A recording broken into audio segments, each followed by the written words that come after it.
out here on the range to do an encore, if you will. It'll be an encore of my Uberti Colt Birdshead replica, and we did a video on this one already once before, but it was shooting not very accurately, and so we decided to cut down the sights right here. It's got such a short barrel on it that by the time you sight along the top, and had a big high sight on it, it just was not very accurate. So I filed down the top of that sight, and I don't know if you can see it very well or not.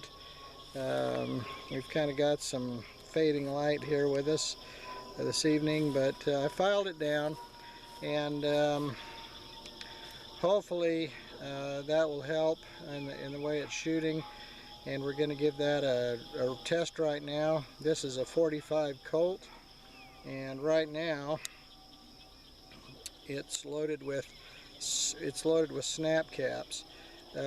This gun is it really is a replica of an 1873, and it's pretty faithful replica for the 1873. It has actually been a good shooter. It just was not very accurate. So, and these don't want to come out very well. There they go. Let's get that out of there. There we go. These have been already previously shot, so they're a little bit expanded. They're reloads that I have reloaded myself. So, but that's what we're gonna shoot today. We're gonna shoot some more reloads.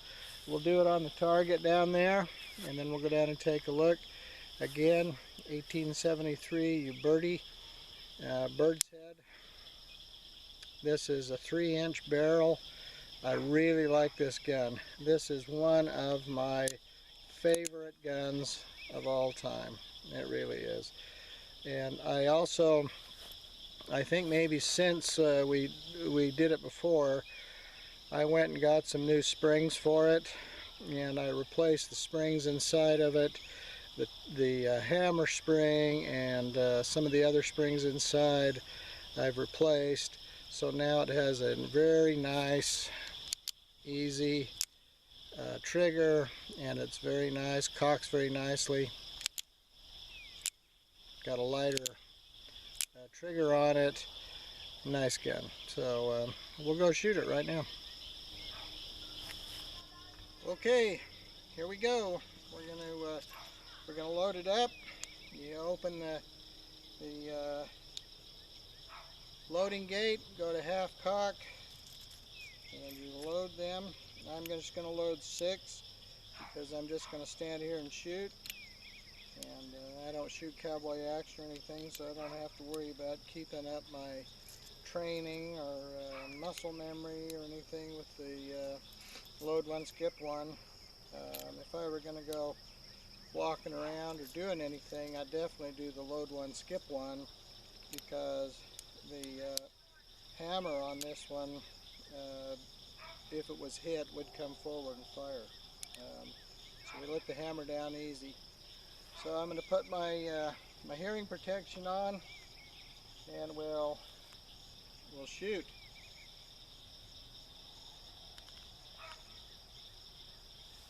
All right, here we go. We'll shoot at the bottom target.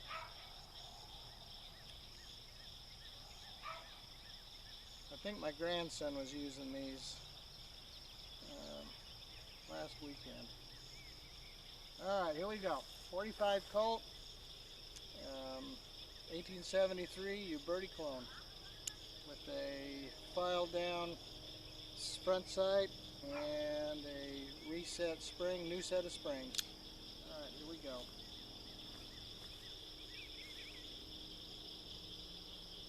I'm gonna aim dead center.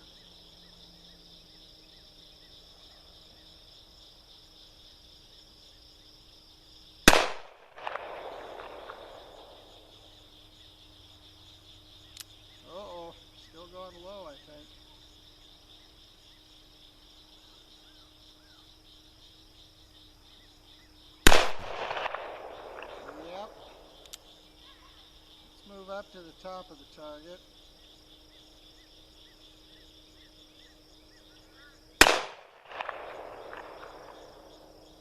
Yep, that centered it up a little better.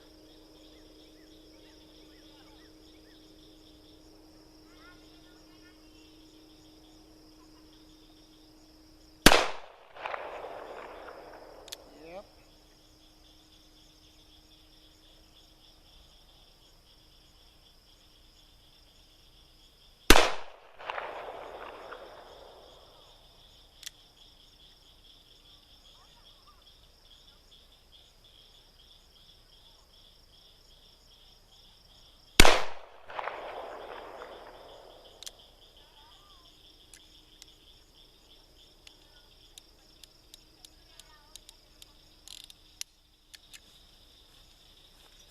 Well, I'd hate to think that I took off too much. So it's shooting quite low, so when I look through here and get to here, to line it up, it goes down this way. Before it was too high, and well, actually no, take that back. When the sight was higher, I had to go lower to see it in here and be on the target. So maybe I actually need to take a little more off, but as long as I remember at this distance, which is about 20 yards or so, to fire at the top of the target, we should be a little better. But it is definitely much better than it was before. So we'll go down and scope out the target, see how we did.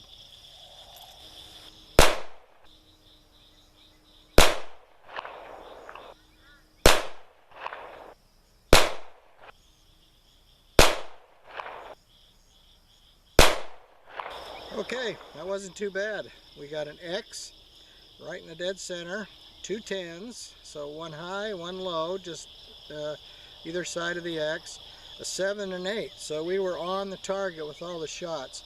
So by filing the front sight down a little, I have brought the sighting up a little, because with the really tall sight you have to put the front of the gun down really low to get it to sight properly, and then that puts the muzzle really low on the gun, and with the muzzle being that low, it shoots really low. By filing off the sights, you bring it up a little bit. Off the front sight, you bring it up a little bit, which I've done. It just means at this distance I have to shoot at the top portion of the bullseye to hit it in the center, and that's okay, I'll have to remember that, but it's much better. And boy, the action is so much better. Changing out the springs on this, put some wolf springs in it. These wolf springs, they are so sweet. Wow, they really have improved the ability of this gun. So those wolf springs have really helped. And they weren't too hard to do, really. It's pretty easy. Everything just comes apart pretty well, goes back together, as long as you got the right kind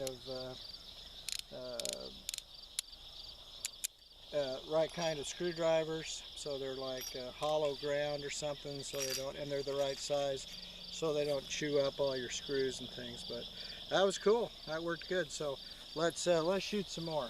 I marked those, so we'll shoot some more. All right. Half cocked, open the loading gate.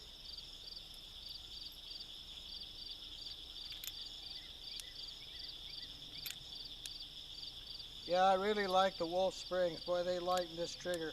This trigger was not too good when I got it. I bought it at Cabela's. It's imported by Stoger.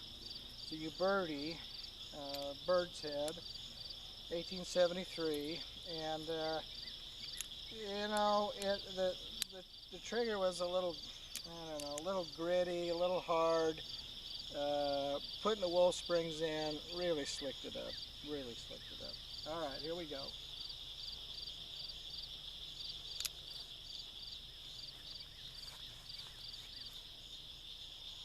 Shooting the bottom target again.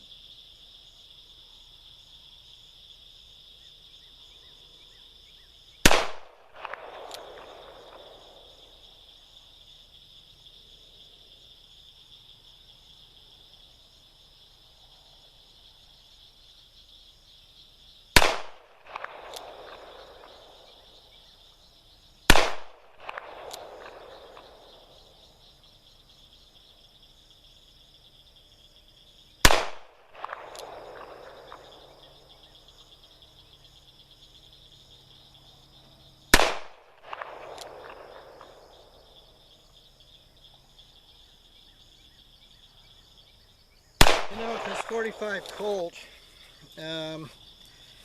you really, what I find on the recoil is, and this is a smallish gun, short barrel, 3-inch. Boy, the balance is great on this though. This little bird's head with this 3-inch barrel, boy, I like it. I really, really like it. The bird's head fits my hand really well. I have kind of small hands. The bird's head really fits my hand. It's very well balanced. I've got some 7-inch revolvers, cowboy style revolvers, and you know, when you get out there, then you got all that metal hanging out there, it gets a little front heavy. But wow, this one is really balanced. So the back, the weight of the back, the weight of the front, because of the short barrel, makes it really balanced. Nice gun, nice gun. I really like it. So anyway, let's go down and take another look at the target. We'll shoot some more. We'll talk a little bit, and then we'll call this good. And this is really an encore of a previous video, so there's no sense in going long on this one. But all right, let's take a look.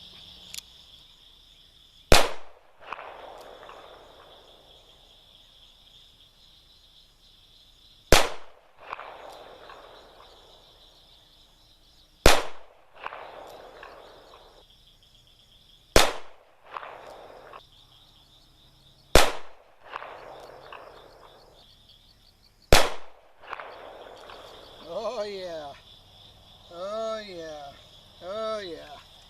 I got another bullseye. Looks like we hit the bullseye again. Punched a 10 there, punched a 9 there, punched another 10 there, punched a 9 there, maybe punched another 10 there. So yeah, so at the yardage that we're shooting at with this thing, at the yardage we're shooting at, this little gun is working great. They're mostly all right there in the black. These two down here in the white, but the rest of them all in the black, and a couple in the X. Actually, there's 1, 2, 3 in the X. 10, 10, 10, 10, 10, 9, 9, 9, and then those two. But nice shooter, nice shooter. Okay. Sweet little gun.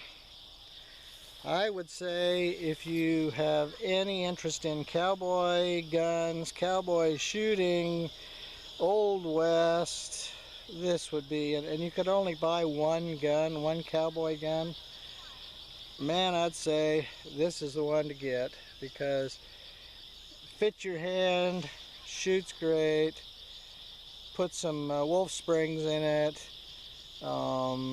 It's great. It's great. If I could only have one, this would be the one I would have. Now, actually, I have a couple, but I can have a couple. It's my circumstances. But, you know, if I could only have one, this would be it. And if I had to get rid of all of them, this would be the one I keep. And I just can't tell you how much I like it. You do have to slick it up a little, though. You know, unless you buy it from... oh, what's a place out in North Carolina where they slick them up for you? Taylor's and Company. But you know, I just bought this from Cabela, slicked it up myself. So anyway, I really recommend it. It's a lot of fun, and boy, I would not part with it. So thanks for watching, and we will see you later.